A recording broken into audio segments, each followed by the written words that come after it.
Like, see, I was just talking right now and I just saw this weird light float across the saloon. There's stuff like that happens here all the time.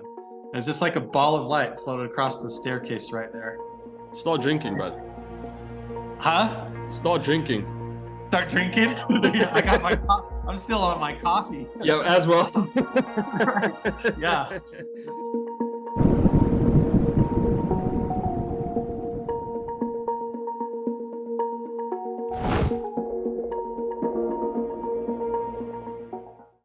Carl, thanks for joining, man. How you been?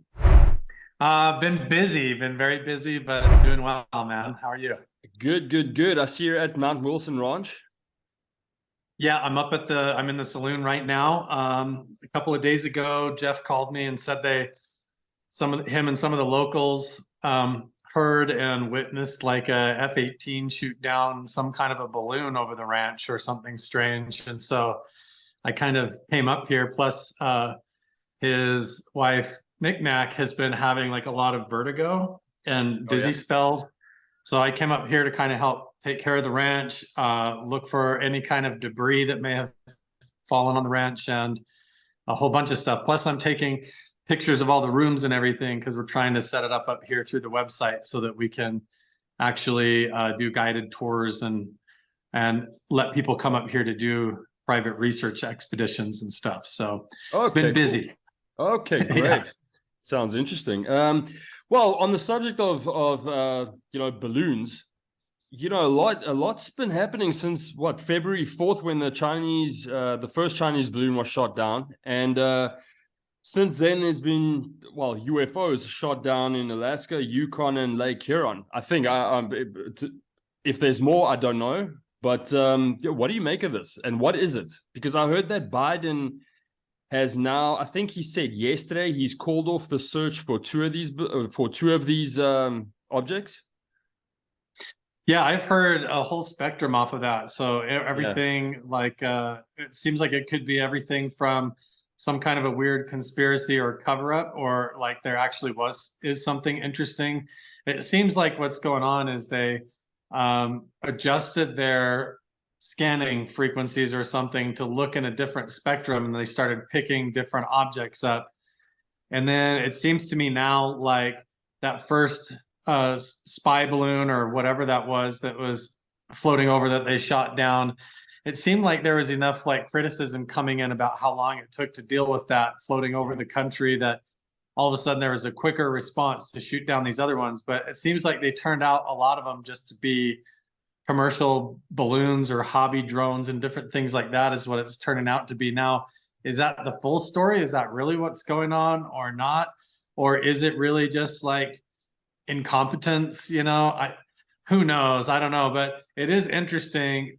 I'm just following what I can here on the ground. So it's like when the locals up here where I'm already researching say that they saw something get shot down over here, that's interesting to me. Whether they're doing training exercises over Area 51 or Nellis Air Force Base, that's possible. But I don't know. We'll see how it plays out, right? It's always been two sides of a coin. You don't know which one it is. Yeah, it's almost like Roswell all over again, in a sense.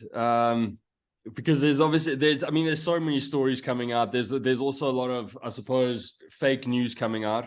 And it is interesting that some of the accounts from the pilots, some of them said that these objects were interfering with sensors and that they couldn't see any obvious means of a propulsion system. And apparently the object shot down over Lake Michigan, over Lake Huron, the first missile missed, apparently. Right.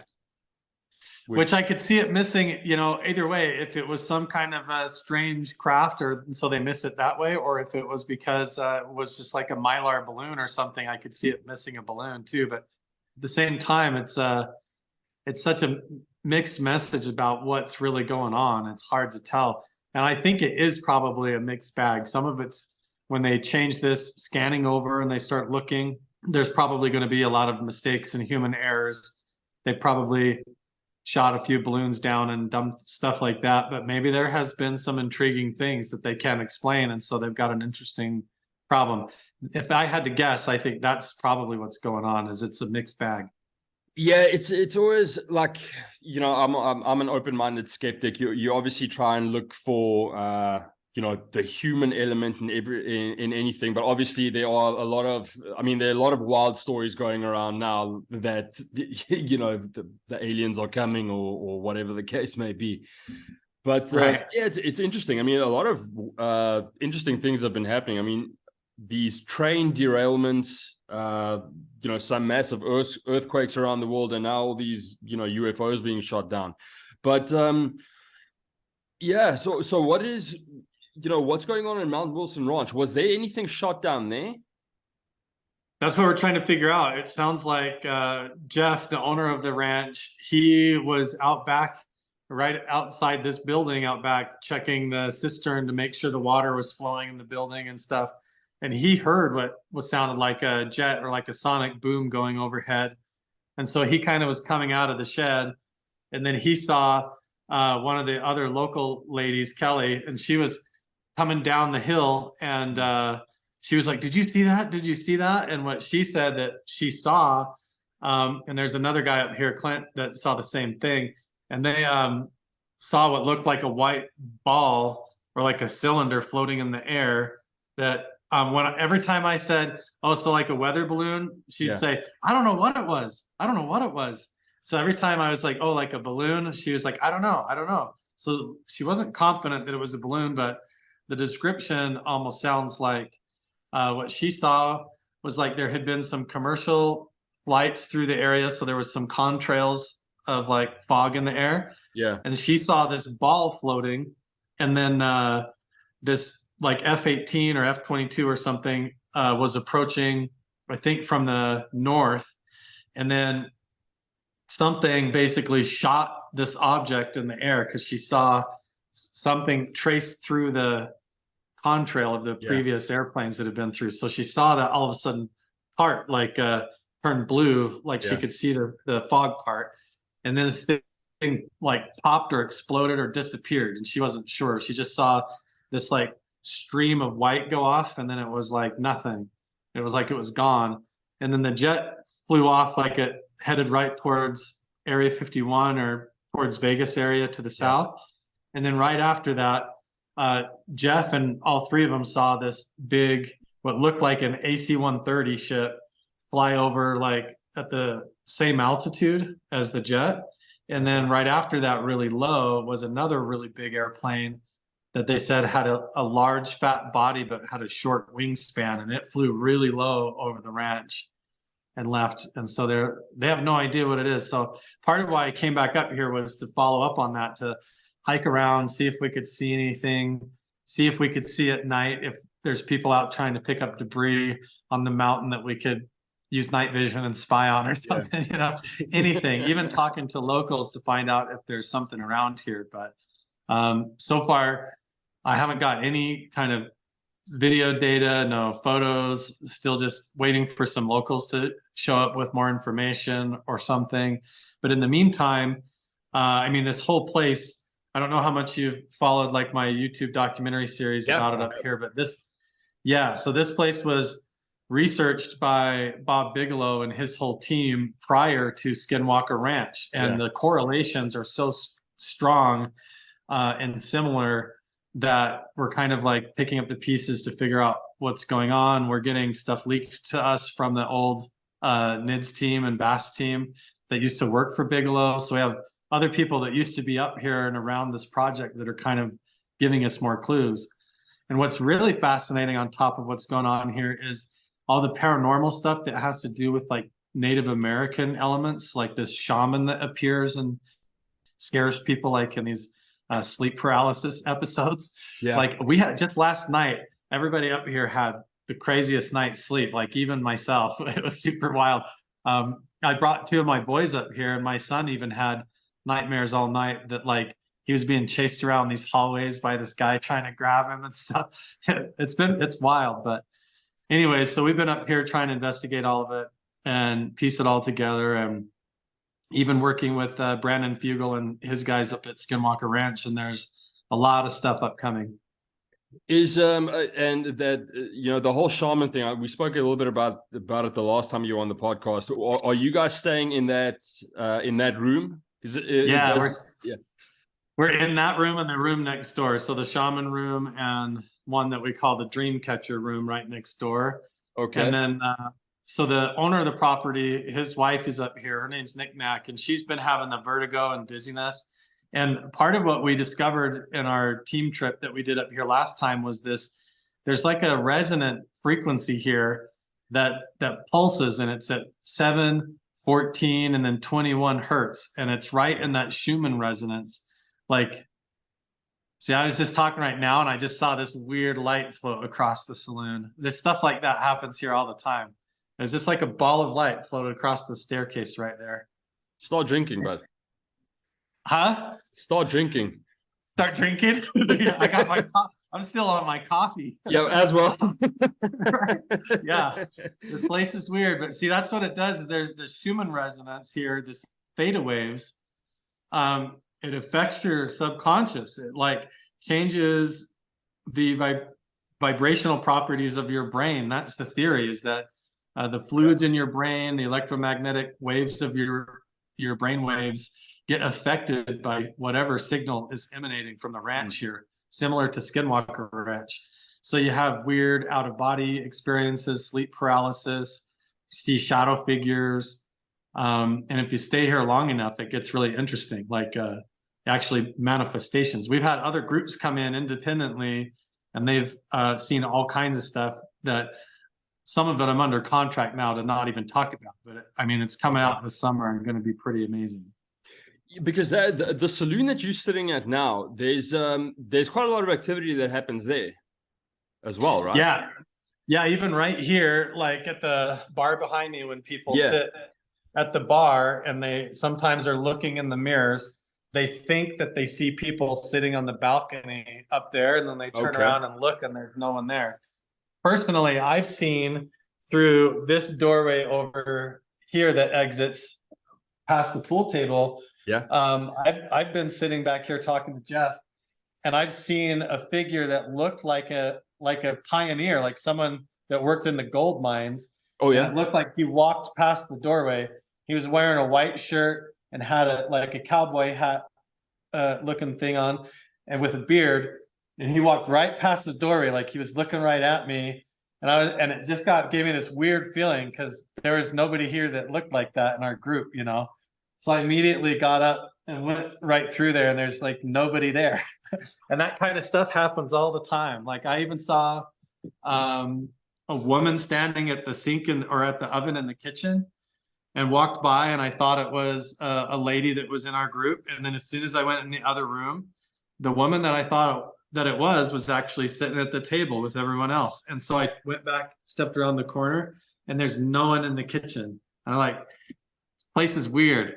This makes me think of that scene from The Shining, where Jack Nicholson is standing at the bar, and then there's a bartender, there's people around him and stuff like that. Does this stuff usually like the pioneer that you saw, does this type of stuff usually happen at night? It's different times. Even in the daytime, once they had a group, they were sitting in the other room over here where the fireplace is, and they looked down the hallway and they heard like a crashing noise here in the saloon. Yeah. And as they were coming in to investigate, they saw what looked like a drinking glass, like a beer glass. It was levitating in the air, and it flew into the mirror and smashed into the glass of the mirror. And they all heard it and saw the glass fall down from the wall and everything. And they come running in here, and when they come up to the bar, there's nothing. There's no broken glass, no cup. It's like everything's normal. And they're like 4 or 5 of them all ran in here and saw that. And then down in the old settlers cabin down in the meadow, the last family to live in there, they were sitting having dinner at their table. And the story is that like all of the dishes lifted up and everything up off the table, like a weird gravity anomaly. And then it all just like fell back down and all over the floor and freaked everybody out. But weird stuff like that happens. Even Bigelow says that he told Jeff that when he slept in It was just hotel room 1 at the time. Now we call it the Shaman room. Yeah. But he like woke up and saw this Native American figure standing over his bed, staring at him like this transparent ghost or whatever that just vanished and freaked him out. But all kinds of stories like that. Yeah. Jeez, like I would, yeah. I don't know what I don't know what I'd do, but well, I'll probably start chugging tequila if I was at a bar and starting to see It's glasses. tempting when you're here in the saloon. It's Yeah. it's so authentic. Like this is the real Wild West. Like the town that this saloon is in Pioche, Nevada. Yeah. And Pioche is where the nickname, like the Wild West, actually comes from. The first time that name, the Wild West, was ever used was about Pioche, because back in the gold mining days, there were so many murders over the gold mines and robberies and stuff like that, that it was kind of like a hideout town where people were trying to escape the law. And Okay. so this area here, where this saloon that I'm sitting in, is where that name, the Wild West, actually comes from. It looks very authentic. Yeah, do you want to see around a little bit? Yeah. Cool. Let me walk you around. Okay. Here, I'll even flip the camera around a little bit. Try not to trip myself. Yeah. Okay, let me see how I can do this here. This is pretty cool. This is a first for this podcast. Flip my camera around. Yeah, get a tour. Let me know if my signal goes bad. Yeah, perfect. And I might be zoomed in a little bit because I'm behind the bar right now, but this is the saloon, Croc Creek Saloon. I'll just try to go really slow. Wow. It's a little bit smoky in here because I did do a fireplace. Yeah. So these like Kachina dolls, these were all handmade by the original caretaker that used to live here on the property. Okay. And she had several encounters with the shaman apparition, and even these 3 extraterrestrial figures that would appear to her. And she decorated room 1, right? As well. Or a lot of the rooms with this whole, there's like a Native American type of decor in them. Yeah, a lot of the decorations around here, a lot of the little figurines were handmade by her, like these Kachina dolls, this drawing of the Native American up here with the pistol pointed at you. Okay. A lot of the stuff around here is like all authentic to the saloon and historically. And then when you keep going around, there's tons more here. I'll flip it. Yeah. So up there is where they see people sitting and then in the mirror, but then when they turn to look, there's nobody there. They see when that door is open, you sometimes see people moving back and forth or shadows going up and down the hallway. So this is what it's like when you sit here at the bar and then you see people sitting upstairs like that. It's a beautiful bar. It's so cool, right? Yeah, it really is. It's all the real over here. We're going to turn this room back in here into kind of like a podcast studio headquarters. Jeff, okay. let me hang a flag up here. That's pretty cool, right? In the saloon. And then in here is where we've got photos in here of Bigelow, Bob Bigelow, Jacques Vallée, Hal Puthoff, all those guys. So these are the old bathrooms and stuff. People have even seen figures in the bathroom. So we've got photos of Bob Bigelow and all the original Skinwalker Ranch team just standing right here in front of the fireplace. Wow. They were up here for a long time. Sometimes people stand and they look in these double mirrors so you can see me in the background mirror. Yeah. And they see weird stuff moving behind them in the mirrors. Here, we'll give you a kind of a cool tour. This old globe's in here that has some weird stuff on it. Tartaria. Okay. Like lost empires that aren't supposed to exist and weird stuff. Anyway, so here, this is kind of interesting. This fireplace, everybody says that this fireplace and part of this was built by Howard Hughes. Oh, okay. And Howard Hughes is very famous in Nevada in the Las Vegas area for helping with the aerospace engineering and the flight programs and all that Yeah. stuff, right? So now, why is it that there's no public record at all of who Bob Bigelow's dad is? And how come this fireplace was supposedly designed and helped built by Howard Hughes, and then Bob Bigelow is the first on record like owner of this ranch, and then he's the one that sold it to. Is it possible that Howard Hughes is Bob Bigelow's father? Have you dug into this? Yes. Really? Yeah. And there's no record of his dad. No. No, but that would explain how a lot of how he got a lot of his money and into the aerospace engineering stuff and into all this kind of weird esoteric skinwalker research. But this fireplace has old mining cores from when they were doing core drilling, and it's got like bottles embedded in it from the pioneer days, like old perfume bottles and it's so stuff. I mean, everything about this place is so kind of, you almost want to say untouched, but it's so authentic. Yeah.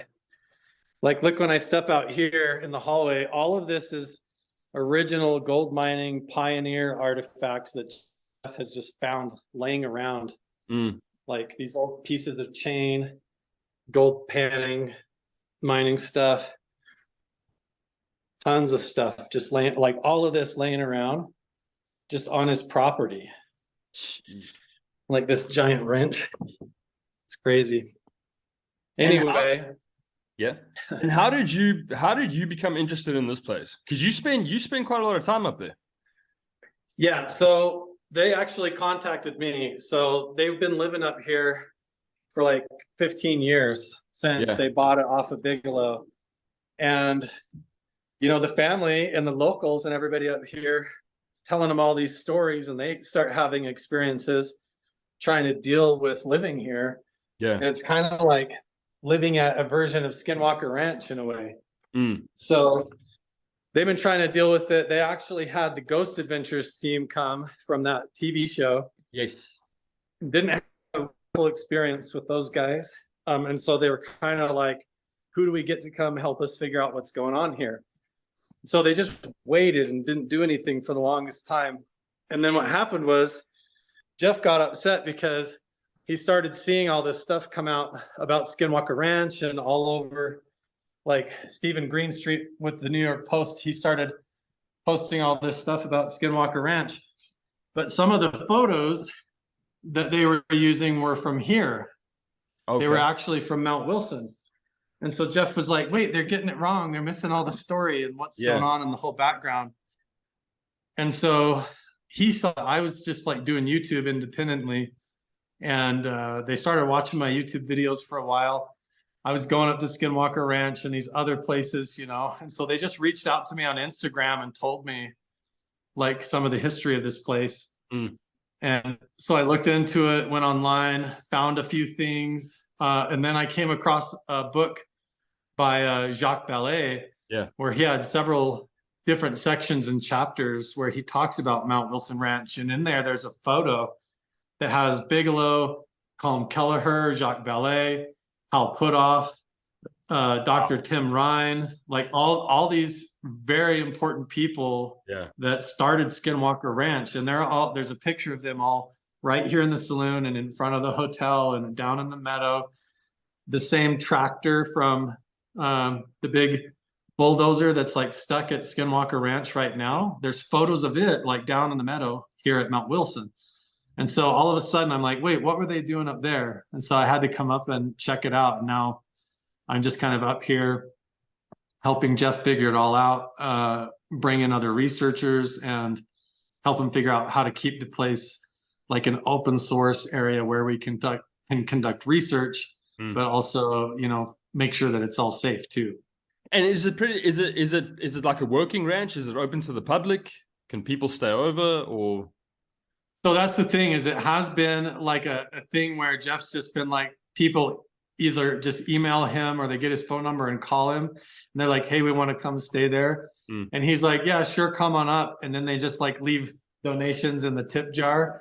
And so that hasn't been like the best system for Jeff, to like keep his property maintained and keep the rooms clean. Because a lot of times groups will come in here and they want meals and they expect drinks at the saloon and everything and coffee in the morning and fresh sheets, but then they don't want to pay and stuff. And so I'm trying to help Jeff rebuild his website right now to make it so that people can actually come. So one thing that we don't want to do and that Jeff doesn't want to do is have this whole place all of a sudden go under guard where we have security out here with machine guns and shotguns and stuff to scare people away.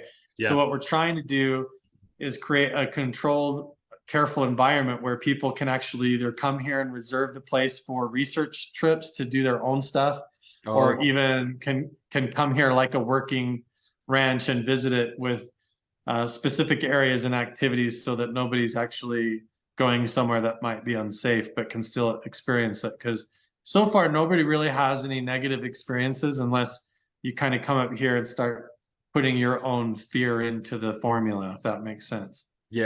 And why did Bigelow move on from Mount Wilson to Skinwalker Ranch? There's a big part of that I have learned the truth to that I can't talk about yet, because we have bigger kind of releases that are coming out with other groups to kind of reveal that longer term. But in short, what they found here, how do I say this? What they discovered here, I'll say it like this. You hear all the time that the thing that is affecting Skinwalker Ranch seems to be transient, meaning that it doesn't always just stay there. Does that make sense? Have you heard that before? I mean, I've heard a lot of stuff about it, that it's kind of reactive to who goes there. Obviously there's the hitchhiker effect. It's basically different people have different experiences. It's almost like I've pretty much heard that the ranch is pretty reactive to who you are, type of thing. Right. And so that tied with the fact that imagine if it doesn't necessarily stay in one place, sort of moves from a spot to spot, right? And I have to be really careful how I talk, because I don't usually sign contracts. I don't ever sign NDAs, but sometimes you just have to. Well, say whatever you can. You don't have to say anything. We'll just say that part of why they left here is because they realized what they found here doesn't necessarily always stay here. It goes from one place to another. So that's part of the theory. Part of the other theory is that the reason that they were coming here was because of their affiliations with the psychic spy program out of Stanford. And they were coming here because of that strong amplification, that signal that comes out of the earth here. And that was like amplifying their remote viewing abilities. So let's say that you had like a psychic spy and they were trying to like spy on Russia and they could only get like 60% accuracy. But then if they came up here, because of the energy here, somehow now they're like 80 to 90% accurate with their psychic abilities. So there was actually some of that going on. And so part of why they left was just the changing of the program, the changing of the funding, and some of that. They left here and went straight to Skinwalker Ranch. And so they dumped here and went there, but it's also because there's just more than one spot. That's the reality, is there's just more than one spot where this whatever's happening seems to move. And there seems to be kind of a formula or a pattern to that we're narrowing in on. Okay. And on the grounds itself, you've in the last podcast we did, you mentioned you came across a place where I think rituals were done and you felt sick, and a murder took place there as well, which was there was something unusual about this murder. Yeah. What was unusual about it? So this is interesting because there's been a few different places like this. So there seems to be a correlation between a few different things. The main one being the stone ritual circles. So do you remember in the episode of Skinwalker Ranch and that season where they had the rabbi come? the Jewish rabbi, and Caleb and those guys gathered rocks and they built the stone circle, and they had that big weird temperature inversion over the homestead. There's a lot more to that, a lot more significance to that, to what's at Skinwalker Ranch that's still going to be coming out that has to do with stone circles and some of those things. Are the stone circles medicine, or is it those medicine wheels? Yeah. Same thing, right? Same thing. Yeah. And there's different variations and sizes of that, but ultimately you're talking about the same esoteric method of using a certain types of stones in a certain pattern, and then interfacing with that with certain meditations or consciousness things, practices, in order to I don't know how to do it. It's like there's a certain type of magic that is real. I don't know how else to say it. So these rituals in indigenous times, you would take a shaman would take these stone circles and they would play music, which would be the same, or like do singing, which is the same as like emitting frequencies or harmonies, you know, that are at certain types of patterns. And then you go around counterclockwise or clockwise or do certain rituals that are in conjunction with certain constellations overhead or even with the North Star. And they were designed to basically bend space-time or to step in and out of portals and travel to different places through like magic doorways. And so it's just interesting. It ties into the old some of the new, or the theories of like what the pyramid cultures were doing, building pyramid structures. It's like a primitive version of that, tapping into the electromagnetic field of the earth, and then using your meditation or a form of mindset in order to bend reality or to step through the multiverse into different dimensions and stuff. So there's a whole spectrum of interesting things that revolve around these places. But the stone circles and some of that and the ancient indigenous stuff that was going on is starting to play a bigger and bigger role in all of it. Yeah, but I mean, some of the stories that you were telling now about the sightings that people have had in the saloon, I immediately started thinking, well, is it a type of portal where, or a type of dimension lapse where, you know, it's just different times, kind of. Yeah. There seems to be some sort of an anomaly to where you have like things that normally are pretty solid, like here we are in our linear timeline with the past, the present, and the future. You come into certain areas, our hotspots, where that is more blended to where either something is here or at these locations geologically that's strange that causes it, or there's something hiding or buried here, like a structure or craft or something that's causing these energy effects. But whatever it is, it's affecting people so that when you stay in the area long enough or you pass through it, or if you're sensitive to it, it affects you to where you get these glimpses of the past where you see, you know, like the ghost of a Native American figure, or maybe like a dire wolf or some extinct animal that shouldn't be there, or maybe a glimpse of the future, like a UFO or an extraterrestrial or some phenomenal portal to another world or dimension that seems strange. And you have all these kinds of unusual experiences and sights, but it's almost like you're getting a glimpse into a prism of reality where you're seeing different parts of the past and future in these strange supernatural experiences. Like reality is a little bit twisted. And we're getting a lot more evidence of that. We're getting independent teams coming in with high level equipment, separate even from myself, that we're bringing in, conducting research, and they're capturing data, GPS data, drone data that's just consistently more and more validating that there's something very, very strange going on, anomalous, where those rules don't apply. Normal rules of physics and reality do not apply in some places. It's very interesting. I had Andrea Perrin on the podcast a few times, and she always tells the story. She was the Conjuring movie was based on her family. And she tells a story about that house. It's an old farmhouse in Rhode Island where they, I think her and her mom were making They were making dinner the one night, and then suddenly she turned.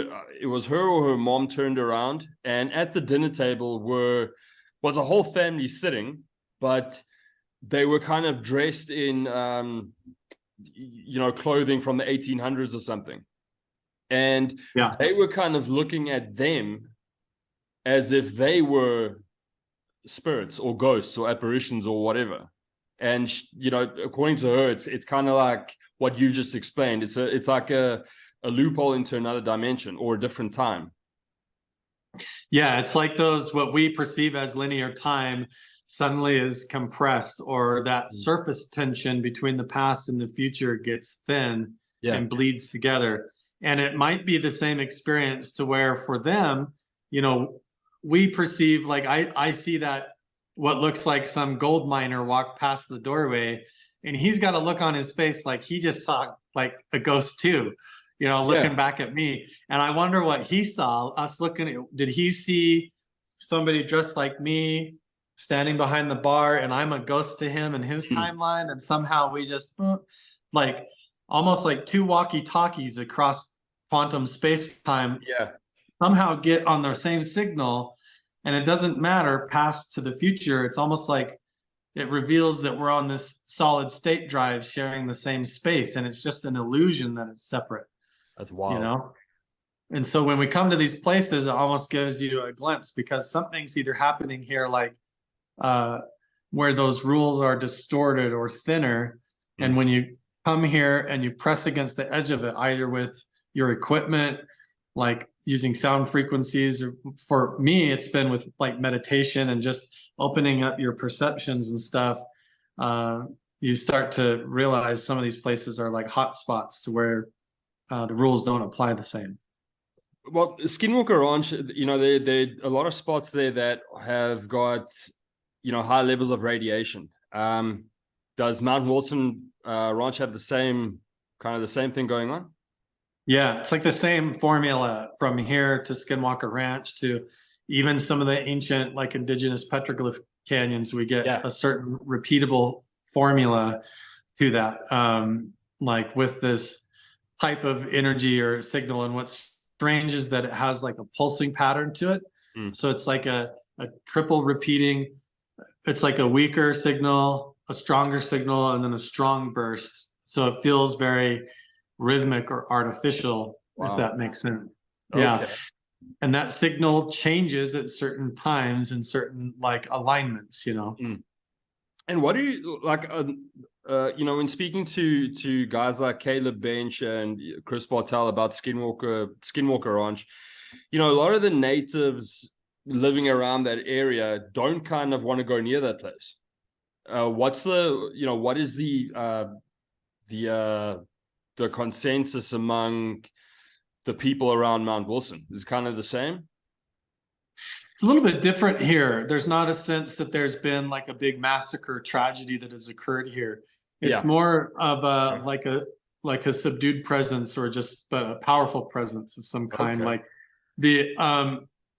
what we've discovered is that Mount Wilson Ranch falls on an indigenous trading route and migration route that might explain a lot of the artifacts that we find here.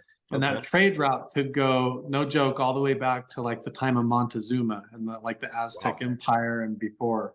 And I'm working with some Native American individuals and elders that are helping me, and they have a whole mapping system that they don't show anybody that coordinates the medicine from one medicine wheel to another, and different petroglyph carvings and maps that lead from one place to another.